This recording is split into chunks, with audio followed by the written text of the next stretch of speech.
For nearly a century, Beth Israel Medical Center stood as a cornerstone of New York healthcare.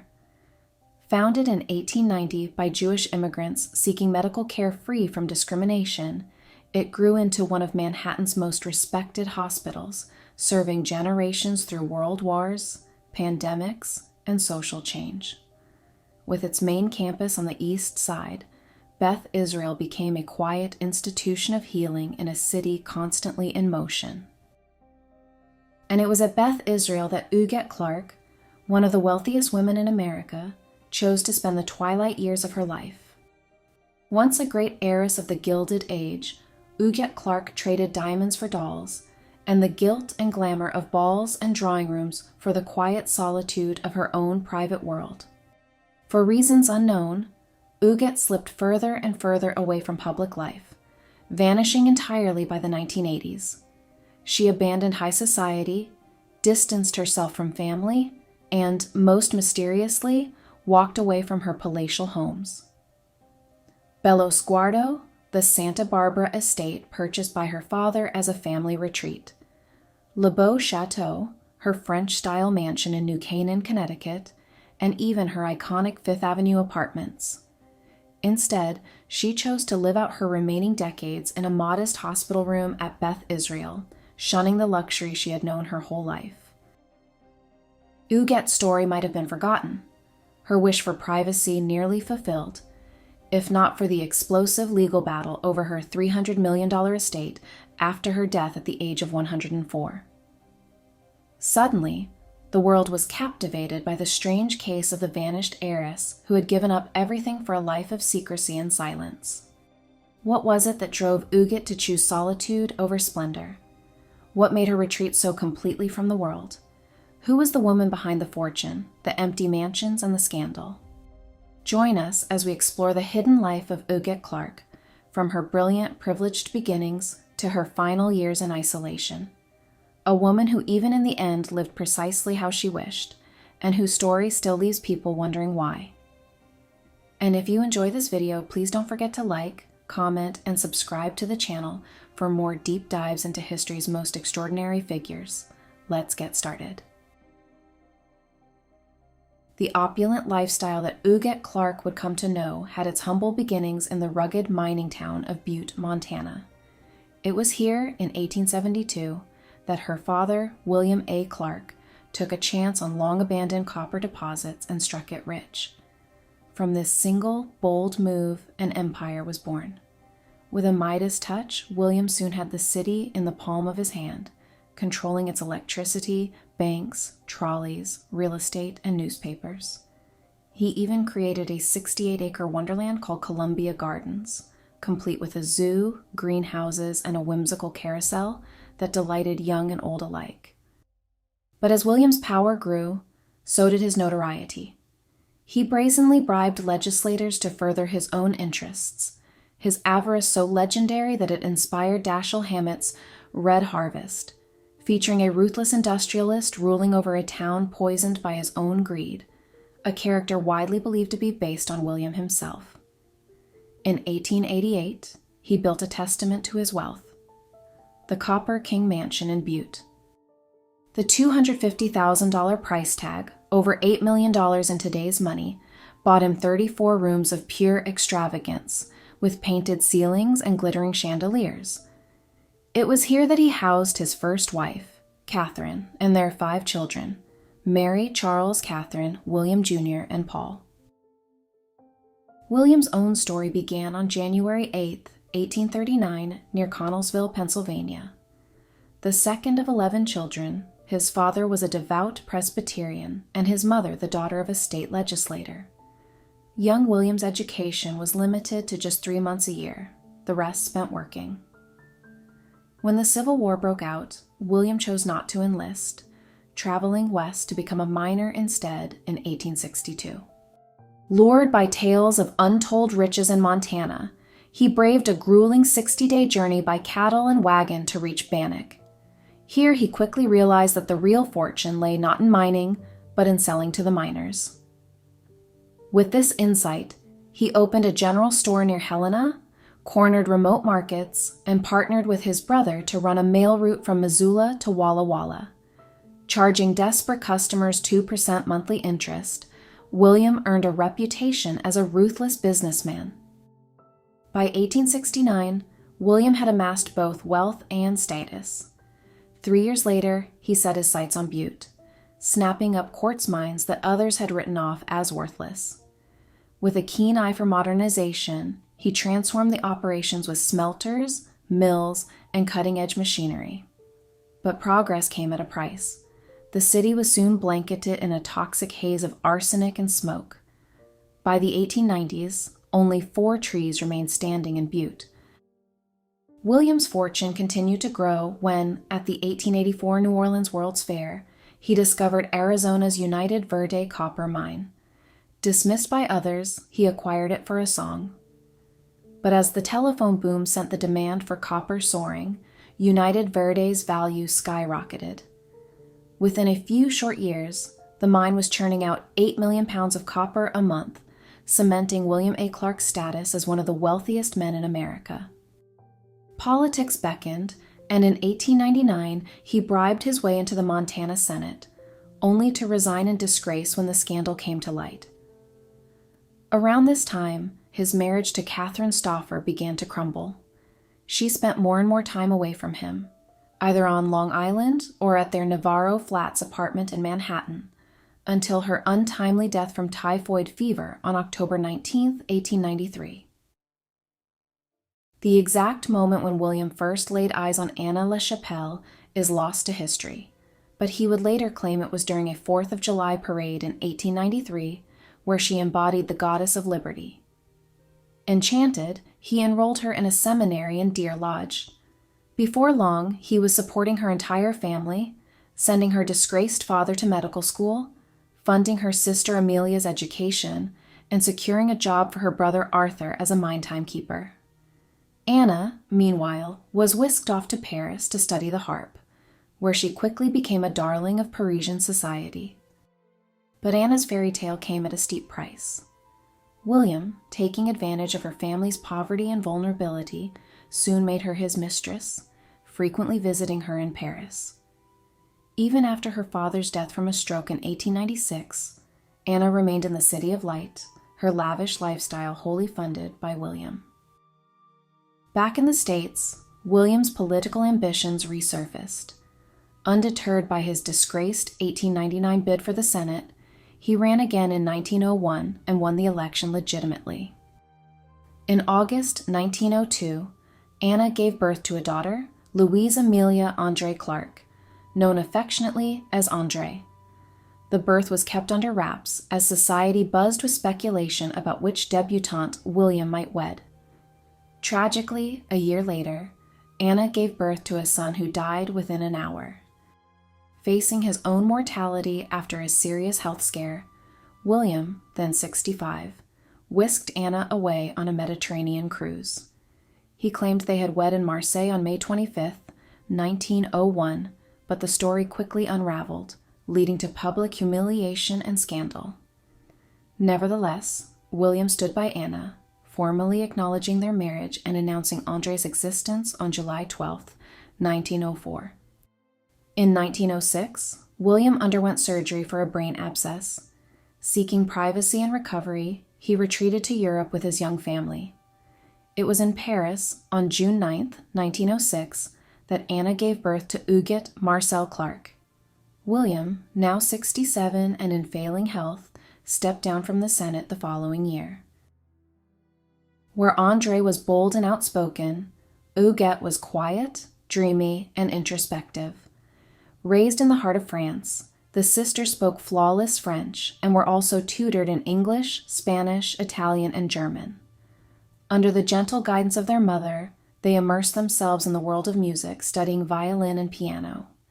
For Huguette, the summers spent in the idyllic settings of Cabourg and Château Petit-Bourg would become some of her most cherished childhood memories. After Christmas 1910, the family finally moved into William's monumental Fifth Avenue mansion. It was a testament to opulence, boasting a Turkish bath, an indoor swimming pool, a grand white marble staircase, and a banquet hall that seemed to have been plucked straight from the pages of a history book, styled after the great Henry IV of France. Anna, ever the perfectionist, had refused to move in until every last detail of the mansion was completed to her satisfaction. But despite William's immense wealth and towering prestige, he and Anna found themselves shut out of New York's elite social circles, the famed 400, who ruled the Gilded Age with velvet gloves and iron standards.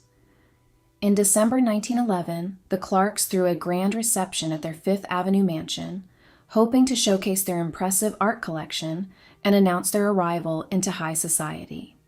But New York's elite pointedly stayed away, delivering a crushing snub that devastated Anna and left even young Huguette feeling the sting of exclusion. It was a wound that would never fully heal, and they never attempted such a grand gathering again.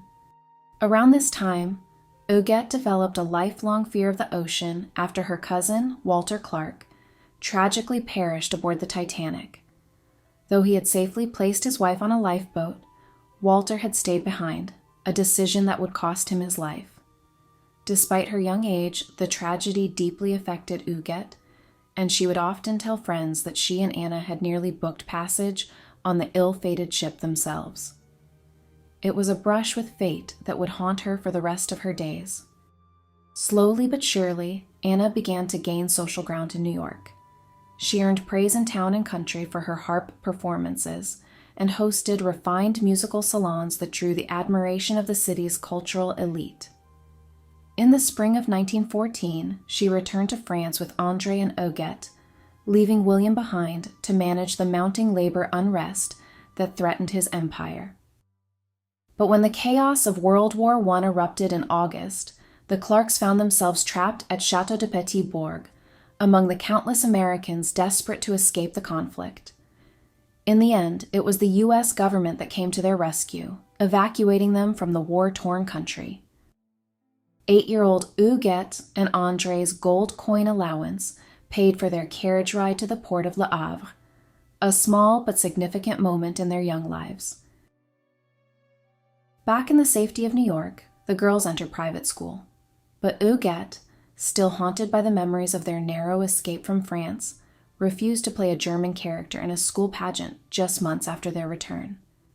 It was a quiet act of defiance that led to her transfer to Miss Spence's school, where she began to display the inner strength that would come to define her. At Spence, music and art shaped her days, with Anna playing the harp and Huguette studying violin under the tutelage of the renowned André Thoré. By 1915, the girls were among the wealthiest children in America. Determined to cement the family's place in society, the Clarks began opening their mansion for charitable events, hosting concerts to benefit French war hospitals and fundraisers for the families of French artists. The New York Times listed Anna alongside the likes of Astor and Carnegie, a sign that the once scandalous figure had finally earned her place among the city's most respected society figures.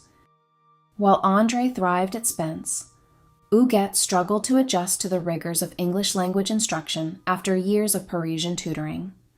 The school's demanding curriculum, Latin, elocution, art, and history, instilled in her a set of lifelong habits: refined handwriting, soft-spoken speech, emotional restraint, and a dedication to writing impeccable thank you notes, the hallmarks of a true lady.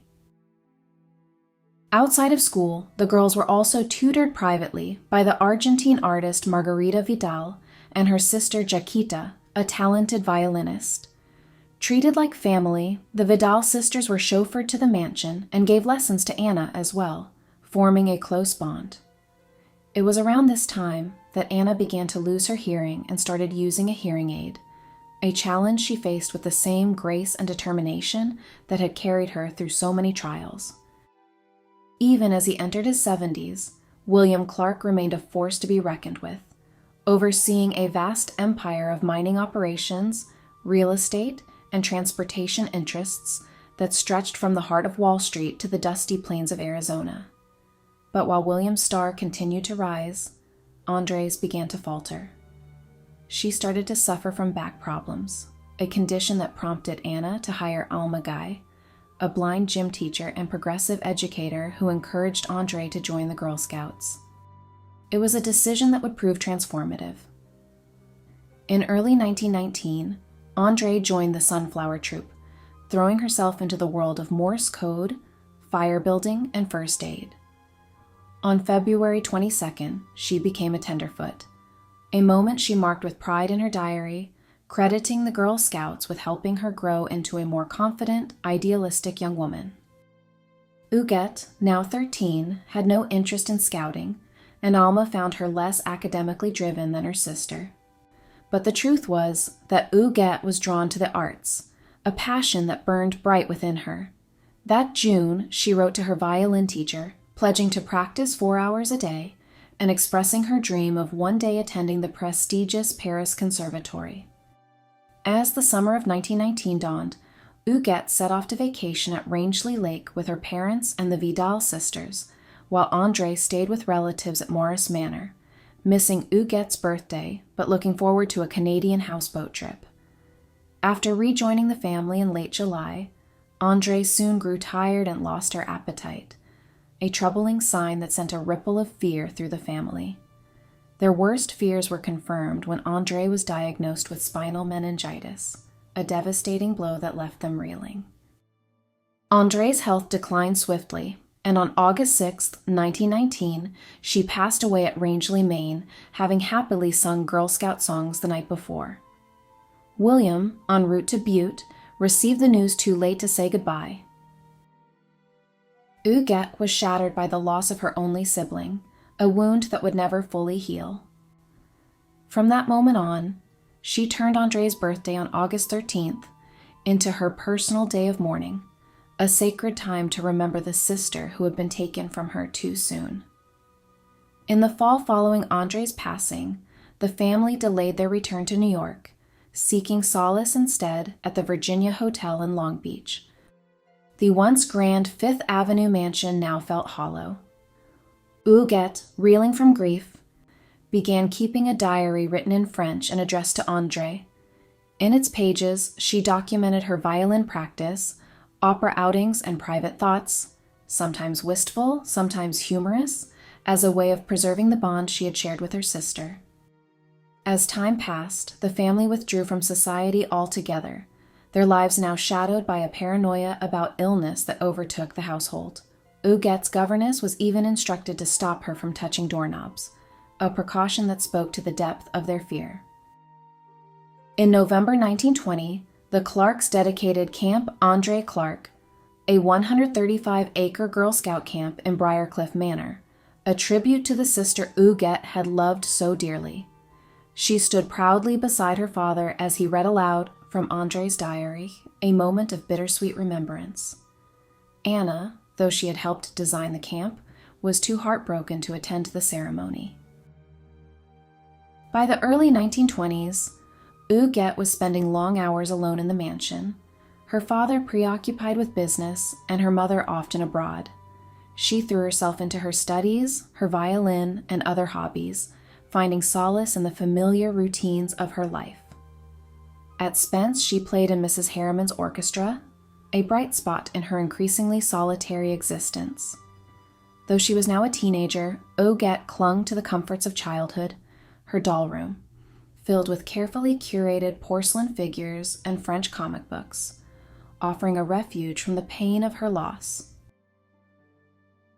At 15, Huguette traveled to Honolulu with Anna and the Vidal sisters, a trip that would introduce her to Olympic swimmer and surfer Duke Kahanamoku and his brother, Sam, who serenaded her with his music. Anna, moved by their talent and potential, offered to sponsor Sam and two of his Hawaiian friends' educations, bringing Sam to California to study. Sadly, Belmont Military Academy rejected him, a decision likely fueled by the racism of the time. Despite the setback, Anna extended Sam's stay, buying him clothes and a car before sending him home. He would later go on to win a bronze medal in the 1924 Olympics, a testament to the potential Anna had seen in him. By 1922, Senator William A. Clark was increasingly preoccupied with his legacy, troubled by the scandals that threatened to tarnish the family name. His son, William Jr., had been involved in a relationship with a young man, while his daughter Mary's messy second divorce played out in the tabloids. Deeply concerned about the impact on Huguette, he began warning her early. No one will really love you. Only your money. It was a phrase that would haunt her for the rest of her life, a seed of doubt planted in her young mind. But despite her father's warnings, Huguette dreamed of romance, her heart still open to the possibility of love. That same year, however, New York's new 1922 residency tax forced Clark to shutter the Fifth Avenue mansion. He telegraphed Anna in Paris with the news, even ordering the pool drained to avoid legal liability. To keep Huguette enrolled at Spence School, the family temporarily relocated to a suite at the Ambassador Hotel, a far cry from the grandeur of their former home. It was around this time that Polish portraitist Tadeusz Stika began painting the Clarks and privately tutoring Huguette. Speaking to her in French, he nurtured her artistic talents with warmth and enthusiasm, marking the true beginning of her serious painting career. Under his guidance, Huguette's passion for art blossomed, a bright spot in an increasingly uncertain time. That year, Anna also found a seasonal retreat in Santa Barbara, Bello Sguardo. Once a haven for the Richelieus and Vanderbilts, it became the family's West Coast sanctuary, a place where Huguette could surf and ride horses with her mother, while William remained in New York, writing affectionate letters filled with memories of Andre. In the fall, William purchased Bello Sguardo for $300,000, but soon after, he developed pneumonia and passed away on March 2nd, 1925, just 2 months after his 86th birthday. Huguette, just 18 years old, was devastated. She had feared losing him for years, and now she was left with only her mother. William's 1925 will require Anna and Huguette to vacate the Fifth Avenue mansion by June 10, 1928, just 1 day after Huguette's 22nd birthday. All furnishings were to be auctioned off unless repurchased by Anna or Huguette. Anna responded by purchasing a 14-room apartment at 907 Fifth Avenue, which she decorated lavishly with blue chenille carpets to match Huguette's eyes and ornate Louis XV furniture. By declaring Montana residency, William had sidestepped New York estate taxes, leaving Anna with $2.5 million, around $46 million in today's money in Bello Sguardo, while Huguette was granted a staggering allowance, $5,000 or roughly $90,000 a month in today's money at 19, increasing to $7,500, which would be around $138,000 today at 20, with larger sums at 26, 30, and 33. If she died childless before 33, the remainder would go to her half-siblings. Anna was named her legal guardian. William's older children each received $15 million, roughly $276 million in today's money, along with generous stock transfers made earlier. He also left over 200 artworks to the Metropolitan Museum of Art, with the condition that a dedicated gallery be built to house them. The Met scoffed at the demand, and the New York Times criticized the stipulation as a brazen attempt to turn the museum into a mausoleum. Fortunately, William had named the Corcoran Gallery in Washington, D.C. as a backup. His family donated $700,000 to expand the museum, which accepted the full collection, ensuring that his legacy would live on. Though Huguette had been listed in the social register since age 12, her formal debut came in 1926, after she and Anna returned from Europe aboard the Berengaria.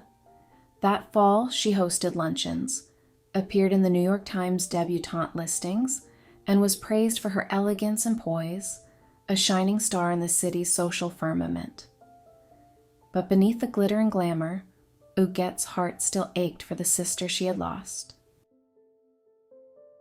The Fifth Avenue mansion, once a symbol of the Clarks' wealth and status, sold for under $3 million in 1927. Before its demolition began on March 27th, the public was briefly allowed inside for a mere 50 cents a ticket. A final glimpse into the grandeur of Huguette's childhood home before it was erased forever. Now living in a significantly smaller apartment, Huguette adapted to her new surroundings with grace. She attended luncheons, charity galas, and spoke fluent French at society weddings, slipping seamlessly into the rhythm of 1920s debutante life, her elegance and poise never faltering. It was around this time that Huguette reconnected with William MacDonald Gower, the son of her father's longtime accountant. A Princeton graduate, Gower was steady and familiar, if not exactly aristocratic. He quietly courted Huguette at Spence alumnae gatherings, his presence a comforting constant in her life. By 1927, Huguette found herself torn between two men. She was infatuated with her magnetic, older art mentor, Tadej Stika, who was now involved with glamorous Parisian women. Gower, by contrast, seemed safer, more grounded. Anna, ever protective of her daughter, distrusted both men, convinced that Huguette was vulnerable. But Huguette had made her decision. She chose Gower and pushed for a match, determined to forge her own path. On December 14, 1927, Anna publicly announced Huguette's engagement. Some praised the match, while others gossiped about Gower's lack of pedigree and Huguette's $7,500 monthly allowance. On August 17, 1928, they were married privately at Bello Sguardo. Huguette, resplendent in an elegant gown with a 6-foot train, looked visibly anxious as she walked down the aisle. Gower received a $1 million dowry, a sum that spoke to the wealth and status of his new bride. Friends, including Gordon Lyle Jr., noted that the couple seemed mismatched, an observation that would prove more prescient than they knew. On their honeymoon, the marriage proved both unconsummated and traumatic. Huguette later confided that her wedding night was painful and unenjoyable, a stark contrast to the fairy tale she had envisioned. The marriage unraveled almost immediately. When they returned to New York in October 1928, Gower planned to enroll in law school, but by May 1929, gossip columnist Charlie Knickerbocker reported that Huguette was pursuing a divorce. She revised her will, leaving everything to Anna, a clear indication of where her loyalties lay. Gower disappeared from her life, only to later reemerge with Constance Tevis, an older, scandal-ridden socialite with 3 previous marriages and a rap sheet of accusations ranging from adultery to theft and abuse. In April 1930, she moved to Reno, renting an entire floor of the Riverside Hotel for $2,000 a month, a sanctuary where she could heal, surrounded by staff and her beloved dogs. On August 11, 1930, she divorced Gower on the grounds of desertion, finally free to drop his name and reclaim her identity as Mrs. Clark. Gower and Constance Tevis married in June 1932. Though William Gower was the first fortune hunter to pursue Huguette, he would not be the last. In January 1931, less than a year after her divorce, she was approached by the Duke of Leinster, a debt-ridden aristocrat notorious for chasing wealthy American heiresses to finance his lavish lifestyle and mounting gambling debts. The ever-watchful Clarks swiftly rebuffed his advances. His troubled life ended in suicide in 1976. After the divorce, Huguette settled into a private routine, spending winters at her Fifth Avenue apartment, summers at Bello Sguardo, and occasional trips to Hawaii. She studied painting 4 times a week with Tadej Stika, always chaperoned by Anna's secretary, Adele. A visit to G.T. Marsh rekindled her childhood love of Japanese art, and she began commissioning elaborate miniature castles, kabuki theaters, and French chateaux, intricate fantasy worlds that served as an emotional refuge from the demands of daily life. Throughout the 1930s, Huguette's life unfolded in a quiet, elegant rhythm, painting, gallery exhibitions, and intimate outings with Stika, who charmed New York society women but kept Huguette at a safe, emotional distance, never quite reciprocating the depth of her feelings. Anna, meanwhile, formed a late-in-life attachment to Major Edward Bowes, famed host of the original Amateur Hour. Romance for Huguette, however, remained elusive. Her deep affection for Stika went unreturned, though he strung her along by attending operas and concerts with her. Any lingering hope for a future together vanished when he became engaged to a model named Doris Ford, leaving Huguette to navigate her heartbreak on her own. Childhood friend Etienne de Villemont reappeared in the late 1930s, sparking rumors of an engagement that flared in the press, but nothing came of it. By 1940, gossip columns declared that Huguette had simply given up on romance, a woman resigned to a life of solitude and quiet reflection. After the Japanese attack on Pearl Harbor, panic gripped the country, and Huguette was hit hard. Her love for Japanese art drew the attention of the FBI, while the internment of Japanese Americans, including some of her household employees, had a profound emotional effect. She stopped painting, lost weight, and deteriorated emotionally, likely suffering a breakdown in June. Confined under strict medical care, she resumed her lessons in September and later referred to the experience as a rest cure, a euphemism for the pain she had endured. By December, she remained frail and mostly homebound, a shadow of her former self. Gradually, Huguette returned to public life, donating to the YWCA and attending a USO event. But she preferred to keep a low profile, shying away from the spotlight that had once defined her existence. By May 1943, Charlie Knickerbocker described her as a reclusive, refined heiress, a woman who had retreated into the safety of her own world. In August of that year, Doris Ford gave birth to a daughter, Wanda Stika, and Huguette was named godmother, a role she embraced with great care, sending dolls, French books, savings bonds, and even a film projector to the child she loved as her own. The rest of the 1940s passed quietly, marked only by a brief illness in 1951 that saw Huguette recover at St. Luke's Hospital. Not long after, she purchased a 12,000-square-foot chateau in New Canaan, Connecticut, envisioned as a nuclear war refuge, highlighting the fears and uncertainties of the era and reflecting Huguette's own desire for safety and seclusion in an increasingly turbulent world. For reasons that remain a mystery, the Clarks stopped visiting Bellosguardo in 1953. No explanation was given for their sudden absence, and a planned return in 1958 was abruptly canceled. Though abandoned, the estate remained pristinely preserved, its elegant bedrooms, Huguette's art studio, and her expansive doll collection frozen in time, a testament to the life she had once lived. By the late 1950s, Huguette ceased traveling altogether. The chateau in New Canaan remained staffed but unoccupied, a beautiful but empty shell.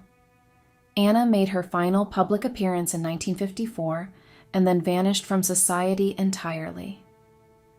Rumors swirled that on the rare occasion she attended the opera, she bought out entire boxes to avoid contact with strangers. She continued her harp lessons with an instructor from Juilliard and ventured out only for hairstyling appointments, her world growing smaller with each passing day. Anna's isolation deepened as she suffered a series of losses.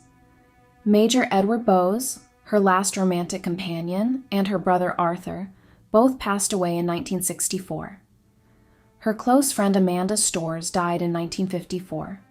Though she remained close to her sister Amelia, Anna grew lonelier and increasingly withdrawn, her once vibrant social life reduced to a handful of cherished connections. For a time, Huguette kept in touch with her half-brother Charles's family. Celia Tobin Clark, his daughter Agnes, and granddaughters Corinne, Paula, and Claire were regular visitors. But the final visit came in 1957, and the ties that had once bound them slowly began to fray.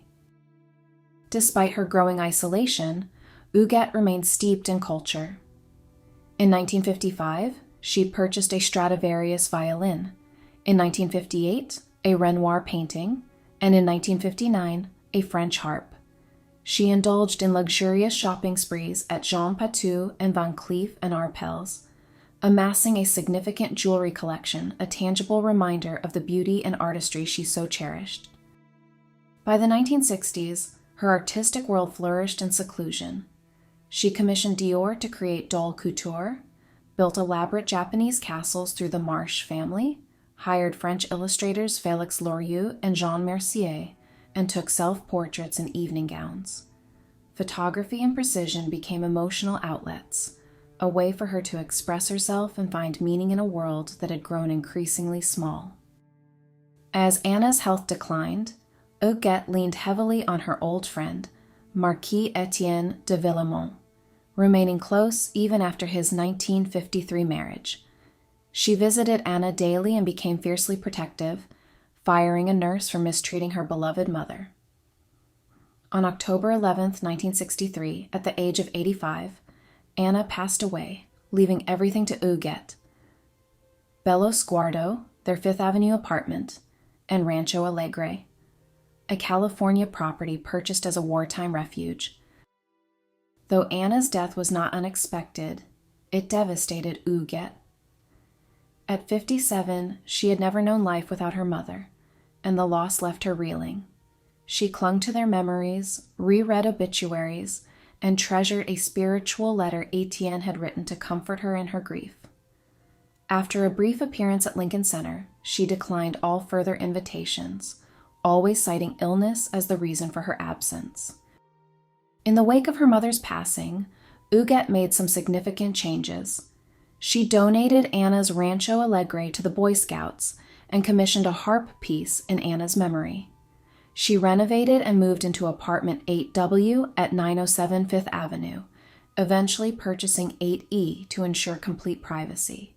Over time, occupying 42 rooms filled with dolls and books, communicating only via notes slipped under the door.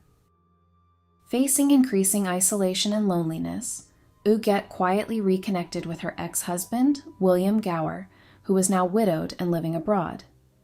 In 1964, they reunited privately in New York and continued to exchange affectionate letters, finding solace in their shared history and the comfort of an old, familiar connection. He became one of the last emotional anchors in her lonely world. Despite her solitude, Huguette made efforts to keep up appearances. She ordered cosmetics, read Vogue, and formed a whimsical friendship with author Poland Banks, though she had her lawyer intervene when he proposed fictionalizing her life. She adored the Flintstones, the Forsyte Saga, and Rocky and Bullwinkle, once mailing 37 boxes of recorded shows to Gower, a gesture that spoke to the depth of their bond and the ways in which she sought to maintain a sense of connection, even from afar. As the years passed, Huguette's losses continued to mount. Her cousin and childhood friend, Catherine Morris Hall, passed away, followed by the far more devastating loss of her beloved Aunt Amelia in 1969. Grief-stricken, Huguette mourned, "I had known her all my life." Her physical health began to deteriorate under the weight of her grief, her weight dropping dramatically as she kept a detailed log of her dwindling figure. Notes she wrote to herself captured the depth of her melancholy and loneliness. One read simply, "My get up and go, got up and went." As her emotional losses accumulated, Huguette withdrew further and further from the world. Though still warm and talkative over the phone, she stopped receiving visitors entirely. Friends she had once spoken to daily were denied permission to visit, their pleas falling on deaf ears. Even devoted relatives, like T. Darrington Semple Jr., were turned away time and again, their presence a reminder of the life she had once lived and the pain she now sought to avoid. The telephone became her final tether to the outside world, a lifeline she clung to even as she retreated deeper into her own private universe. Through the 1970s, Huguette constructed a life built on memory, through obsessive letter writing and reminiscence. When invited to lead a tour of her own Bello Sguardo estate, she declined, saying it would make her too sad. memories of her past too heavy to bear. Friends speculated about the final trauma that had driven her into total seclusion, seeking answers to a mystery that only Huguette herself could truly understand. Her accountant, Irving Kamsler, later recounted a story. While riding in her car, Huguette's chauffeur suffered a heart attack. The terrifying experience seemed to sever her comfort with human proximity. In 1975, she replaced the chauffeur with an anonymous car service, a decision that marked the end of an era. From that moment on, Huguette's once vibrant social world existed entirely behind closed doors, preserved only through carefully composed letters and daily phone calls. By the mid-1970s, Huguette had fully retreated, her world reduced to the confines of her Fifth Avenue co-op. She lived quietly, attended only by a maid, a housekeeper, and her longtime social secretary, Adele Marie. Her seclusion was not eccentricity. It was protection, a fortress built from childhood grief, lifelong trauma, and an obsessive need for safety, a bulwark against the pain and loss that had defined so much of her existence. Though she owned 42 rooms across 3 vast apartments, Huguette confined herself to the maid's quarters, avoiding contact with staff by installing a kitchenette and using back staircases, a physical manifestation of her desire to remain unseen and untouched by the world beyond her walls. Despite her isolation, she remained informed, reading newspapers, history books, and biographies, her mind as active and engaged as ever, even as her physical world grew smaller and smaller. Then, in 1976, Huguette suffered another quiet blow. Her ex-husband, William Gower, died, cutting one of the last emotional threads to her earlier life, a final severing of the ties that had once bound her to the world beyond her doors. After 1980, Huguette's world contracted even further. She met no one new, and some staff worked for years without ever seeing her face. Meals were passed through small doors, and groceries arrived via the doorman. Though she continued to pay pensions and send thousands of gifts, her isolation was, by then, complete. Her most consistent human contact came by phone, and her closest relationship was with Suzanne Pierre, the wife of her doctor. They spoke daily in French, yet never once met in person. She was deeply shaken when her lifelong friend and pen pal, Etienne de Villemont, died in 1982. Still, she quietly continued to support his wife and daughter, just as she had done for so many others she had loved, her generosity a constant throughout her life. Huguette entrusted her attorney, Donald Wallace, with full purchasing authority to acquire antique dolls for her. These weren't mere collectibles. They were sacred symbols of her childhood, of stability, and most of all, of her beloved sister Andrée. She commissioned elaborate doll houses, sometimes giving them away in gestures of connection rather than possession, a way of reaching out and sharing a piece of herself with others. Wanda Stika once said that Huguette never lost the magic of childhood, and it was true. Even as the children of her household staff grew up, she continued sending them toy castles and doll houses, long after they had outgrown them, a poignant reminder of the ways in which she clung to the innocence and wonder of her early years. In the 1980s, Huguette's creativity took on new forms. She began designing gold jewelry and even taught herself cartoon animation, painstakingly tracing television characters frame by frame, producing hundreds of drawings. Her passion for animation became obsessive, structured and ritualized, a way of imposing order on a world that had often felt chaotic and unpredictable. She spent hours photographing TV screens, cataloging shows, and even saving network logos, a meticulous record of the flickering images that kept her company in her solitude. Throughout the 1980s, relatives visited New York and invited her to lunch, but she declined every invitation. Some even stood outside her apartment building, waving from the street beneath her windows, a tradition they repeated each year, a gesture of love and longing. But Huguette never appeared. A doorman later admitted that in all his years working in the building, He had never, not once, seen her, a ghostly presence in the heart of the city. Time passed, and the world changed, but Huguette remained sealed in her Fifth Avenue apartment, alive in her memories, her art, and the carefully constructed world she had built for herself, a sanctuary from pain and loss. Then, after decades of contented isolation, a medical emergency forced her out. In 1991, years of sun exposure finally caught up with her, and she was diagnosed with advanced skin cancer, a shocking reminder of her mortality. She began refusing solid food and withdrew from her usual routines, her absence alarming those who had grown accustomed to her traditional Christmas gifts. Doris Stika and Suzanne Pierre intervened, and on March 28, 1991, Dr. Henry Singman became the first outsider in decades to step inside Huguette's Fifth Avenue apartment. He found her ghostly thin, lit only by candlelight, with a cancerous lesion on her face, a haunting image of a woman on the brink. She agreed to hospitalization on one condition: she would be transported privately, under a blanket, to the discreet doctor's hospital, now part of Beth Israel. Dr. Jack Rudick's surgery was successful, saving her life. During her stay, Huguette met nurse Hadassah Perry, a soft-spoken, calming presence who quickly became indispensable. At Huguette's request, Hadassah began working 12-hour shifts, 7 days a week, and the two women grew closer than Huguette had been to anyone in decades.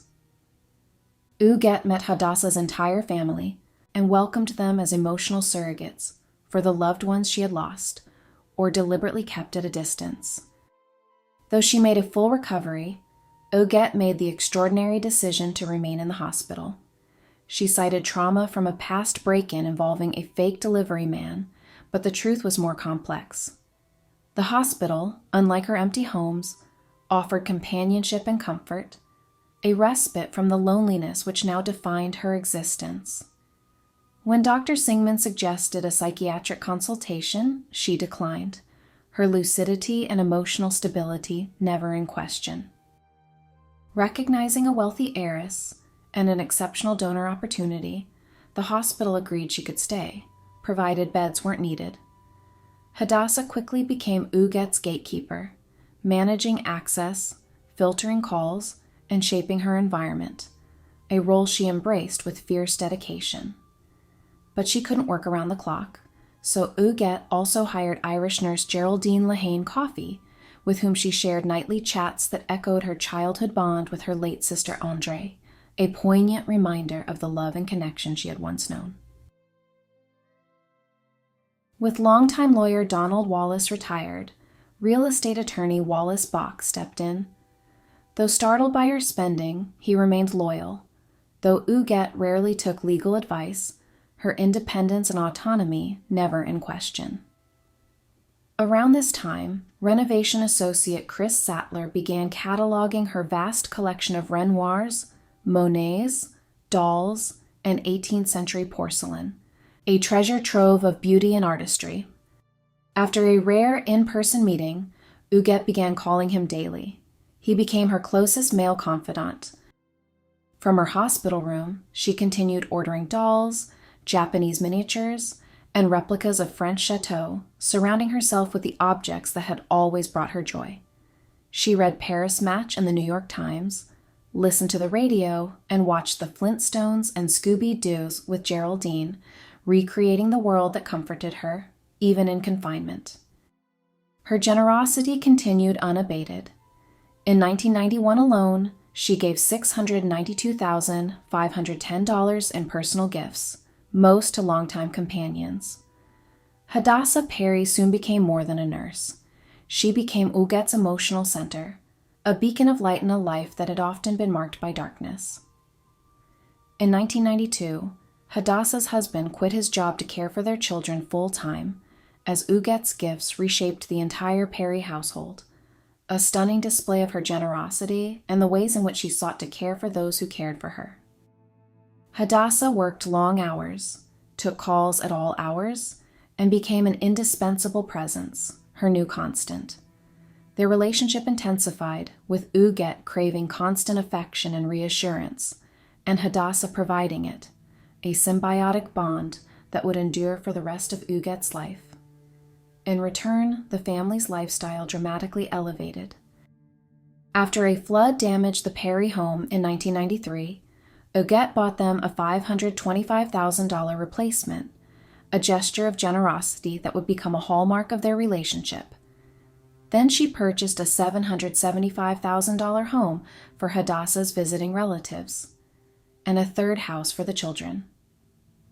By 1996, she had written $874,000 in checks to the Perry family, excluding real estate, luxury items, and vehicles. She also covered medical care and private school tuition. To Huguette, it all felt like minor spending, a drop in the bucket of her vast fortune. But Suzanne Pierre and others grew concerned about the influence Hadassah had over her, a worry that would only deepen with time. Despite the comfort and companionship Hadassah provided, her devotion came at a price. She was largely absent from her own children's lives, a sacrifice that did not go unnoticed. Unlike in past decades, Huguette's hospital stay was monitored, with staff keeping emotional logs and development officers viewing her as a potential megadonor. Chief of Medicine Dr. Robert Newman even called her the hospital's biggest bucks potential. Haunted by loss, Huguette avoided all mention of death and refused to update her 1929 will, which still left everything to her mother, who had died nearly 30 years earlier. By the 1990s, she was worth an estimated $300 million.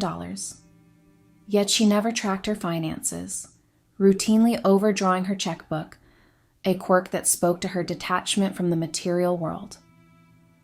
When $5 million in jewelry was stolen from her Citibank account, and a safe deposit box was mistakenly auctioned off, she declined to sue, preferring isolation and resolution to confrontation.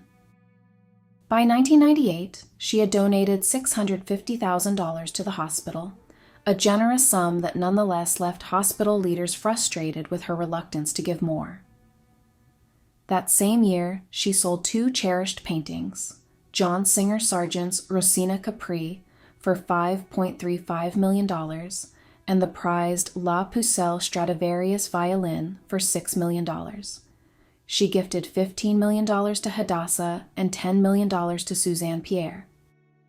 She also bought homes for those in her close circle, a way of ensuring their comfort and security.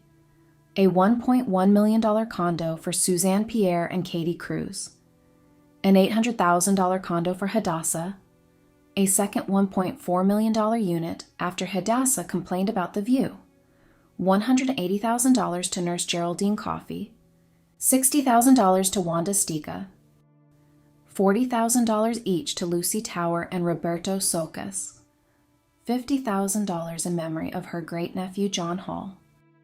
Huguette remained at Beth Israel for 9 years, largely unexamined and undiagnosed, a patient in name only. Her only outing during that time was a brief visit to Hadassah during her back surgery in 2000. By 2001, Huguette's $2.2 million annual income could no longer sustain her level of giving, a reality that prompted her to consider the future. With encouragement from Kamsler, she finally dictated a new will at the age of 95. 30% to Hadassah Perry, 30% to Wanda Stika, 15% each to Suzanne Pierre and Marie-Christine de Marche, the daughter of her longtime friend Etienne de Villemont, $400,000 each to Wallace Bach and Irving Kamsler, who were also named co-executors. No Clark family heirs were included. But when it came time to sign, she refused. When her niece Agnes passed away in 2002, Bach tried to use the loss to coax Huguette into finalizing her estate plan. She ignored him. At 96, Huguette was not afraid of death. Her only real fear, it seemed, was being left alone. She asked Hadassah Perry and Nurse Geraldine Coffey to stay with her until the end, a plea for companionship and comfort in her final days. By 2004, her hearing had deteriorated so severely that only Hadassah, Chris Sattler, Wallace Bach, and Irving Kamsler could communicate with her, a small circle of intimates in a world that had grown increasingly narrow. After 13 years confined to a single hospital room, Huguette was moved to Beth Israel's downtown location in July 2004. At 98, Huguette continued to withdraw further due to her hearing loss. She stopped taking calls from her goddaughter Wanda Stika. Their last conversation was on April 12, 2004. Suzanne Pierre, her closest confidant, also faded from her life after suffering a series of strokes and later developed Alzheimer's, a cruel twist of fate that left Huguette more alone than ever. With Suzanne incapacitated and Wanda cut off, Huguette became increasingly dependent on Hadassah, who after years of grueling 84-hour work weeks began to show signs of burnout. In January 2005, after more than a decade of unbroken care, Hadassah took her first 10-day vacation, leaving Huguette with feelings of abandonment. When Hadassah returned, she reduced her schedule, signaling a subtle but meaningful shift in control. Shortly afterward, Huguette fell ill with pneumonia. Weighing just 80 pounds and sleeping more and more, she finally agreed to draft a will, her first legal acknowledgement of mortality in nearly 80 years, a stunning admission of her own fragility. At the age of 98, Huguette signed a basic will witnessed by Chris Sattler and another nurse. It granted Hadassah a long-promised gift of $5 million, a final gesture of gratitude and affection. The rest, by default, was left to her long-estranged Clark relatives. She named Bach and Kamsler as co-executors, entrusting them with the task of carrying out her final wishes, a responsibility that would prove more complicated than anyone could have imagined. Near the end of her life, Huguette made one final monumental decision. Bello Scardo, the cherished estate that had once been a sanctuary for her and her mother, would become an arts foundation, a lasting legacy to the beauty and creativity that had sustained her throughout her long and often lonely life. She pledged her beloved Monet Water Lilies painting to the Corcoran Gallery in honor of her father. Her final will was a testament to the connection she had forged in her final years. 60% of her estate to Hadassah Perry, including her treasured doll collection. 25% to her goddaughter Wanda Stika. $500,000 each to Bach and Kamsler in recognition of their loyalty and service. $500,000 to Chris Sattler. $100,000 to Dr. Henry Singman, and $1 million to Beth Israel Medical Center. On April 19, 2005, the second will was signed, but witness accounts later conflicted. Some claimed Hadassah was present in the room, guiding Huguette's hand, a troubling allegation that cast a shadow over the proceedings. Bach himself later admitted it was the only will he had ever drafted under such ethically questionable conditions, an admission that would have far-reaching consequences. Huguette turned 100 on June 9, 2006, a milestone that was celebrated with over 20 guests, laughing, joking, blowing out candles, and gleefully playing with a SpongeBob SquarePants balloon, her favorite character. In 2007, Woodlawn Cemetery sought permission to restore the Clark Mausoleum. Huguette insisted on being buried beside Anna and Entree. Engineers made plans to tunnel beneath Anna's casket to make space. That same year, after a family reunion was held at the Corcoran Gallery where Huguette sent Kamsler as her personal representative, her remaining relatives began to investigate him, and what they found was damning. In 2007, Kamsler had been arrested for sending explicit messages to a decoy posing as a 15-year-old girl. He pled guilty, received probation, and registered as a sex offender. Yet even after learning of his conviction, Huguette continued to employ him, a sign, many believed, of her declining autonomy. The discovery intensified concern among her remaining relatives, who became convinced she was being exploited, a fear that would soon be brought to light. In 2010, journalist Bill Dedman discovered Huguette's long-abandoned New Canaan estate and launched a sweeping investigation into her hidden life. His exposé, The Clarks, revealed her decades-long hospital stay and reignited public fascination. For the first time in years, Huguette's name was back in the headlines. She was dubbed the Hermit Heiress, and tabloids mocked her doll collection and cartoon obsessions. To protect her privacy, Beth Israel changed her name to Harriet Chase and hired private security, a desperate attempt to shield her from the prying eyes of the world. In August 2010, the Manhattan District Attorney opened an elder abuse investigation. That same day, her great-nephew Gerald Gray contacted Adult Protective Services. On September 3rd, her relatives Carla Hall, Ian Devine, and Corinne McCall filed a guardianship petition citing isolation, vulnerability, and advanced age, a legal maneuver that sought to wrest control of Huguette's life from those who had been closest to her. But on September 10th, Justice Laura Visitacion Lewis denied the petition for lack of evidence. Nevertheless, the proceedings left Huguette furious and wounded. She voiced her frustration. They got their money. Why do they want mine? In December 2010, Ian and Corinne attempted another visit, but were blocked by Hadassah, a move that only served to deepen the divide between Huguette and her relatives. Meanwhile, District Attorney Stephen Lowy interviewed Huguette 2 more times and began closely scrutinizing her financial records, a sign of the growing suspicion that surrounded her inner circle. Before she took her last breath, the war over Huguette Clark's fortune had begun. Soon after, Huguette developed pneumonia, and true to her previous wishes, she was placed on life support, surrounded by her inner circle: Hadassah, Chris Sattler, Marie Pompey, and Irving Kamsler. She died peacefully on May 24, 2011, after receiving the last rites.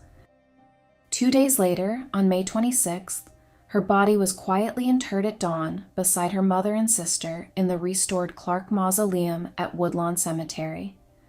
There was no funeral, no service, a stark and somber end to a life that had been marked by so much beauty and grace.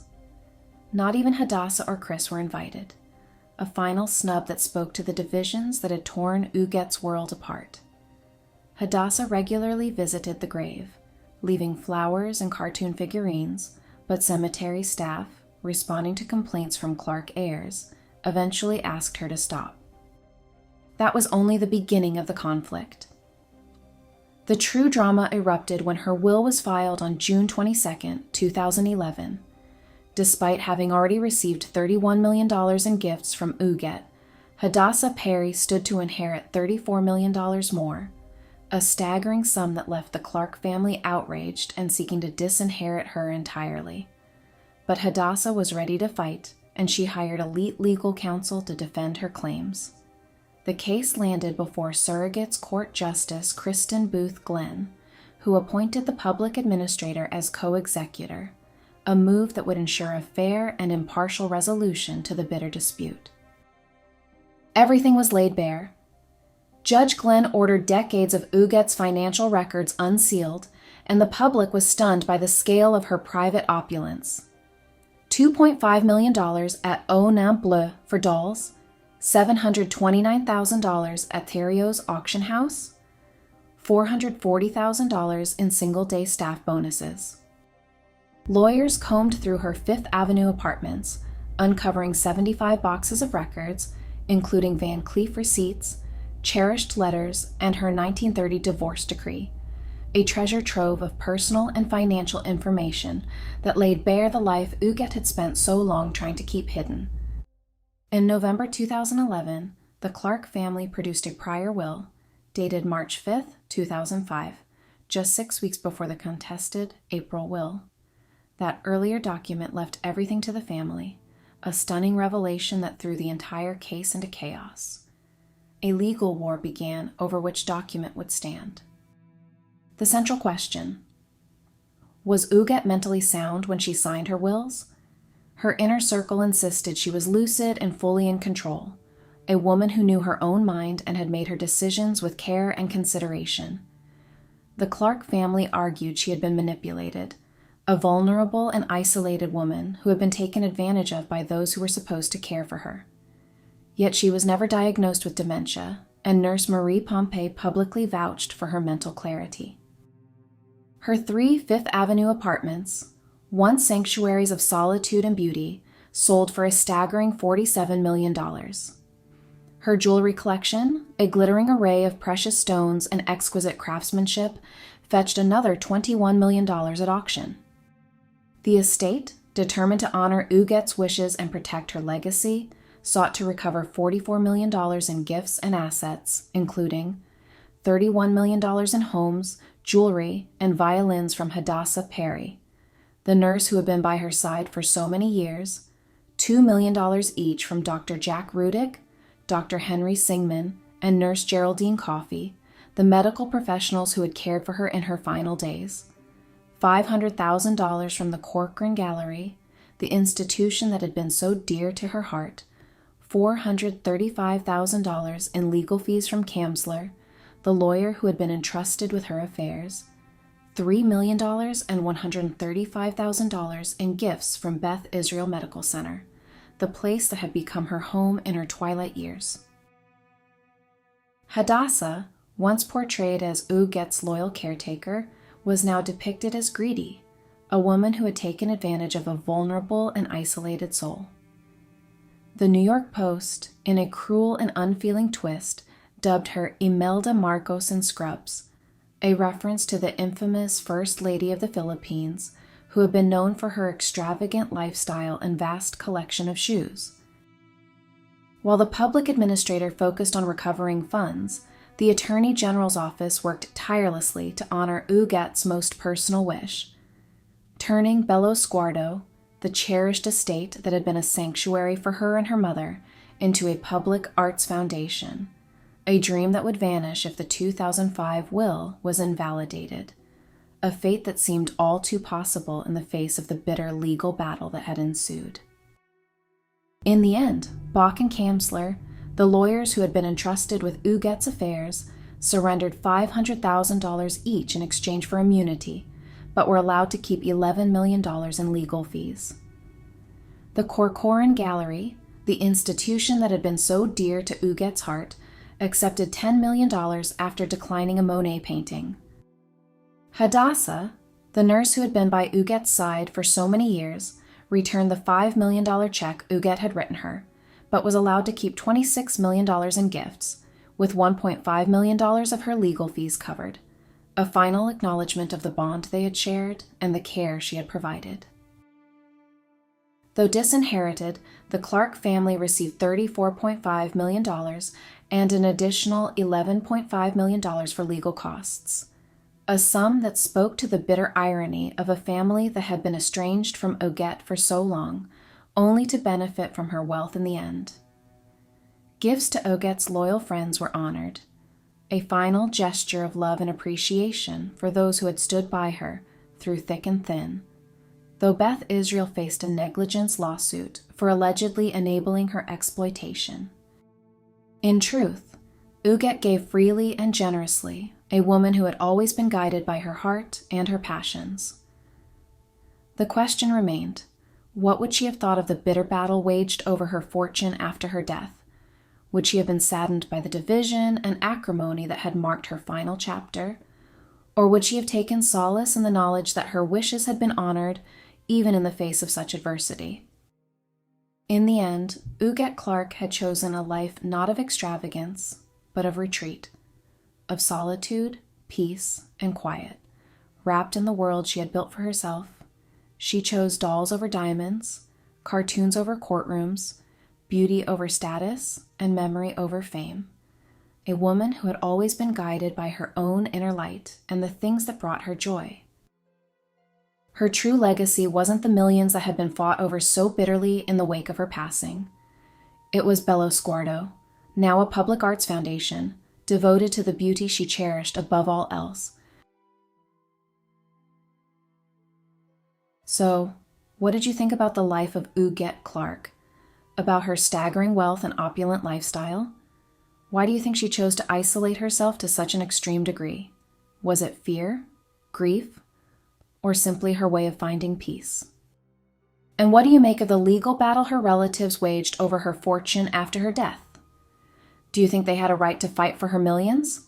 And were they right to question whether she'd been taken advantage of? Or was Huguette fully of sound mind, simply giving as she pleased, and her relatives only revealed their greed by trying to take back the gifts she gave so freely? I'd love to hear your thoughts. So drop a comment down below and let's keep the conversation going. And if you enjoyed this video, don't forget to like, subscribe, and hit that notification bell for more deep dives into history's most extraordinary figures. As always, thank you for watching. Until next time, keep seeking the stories that move your soul.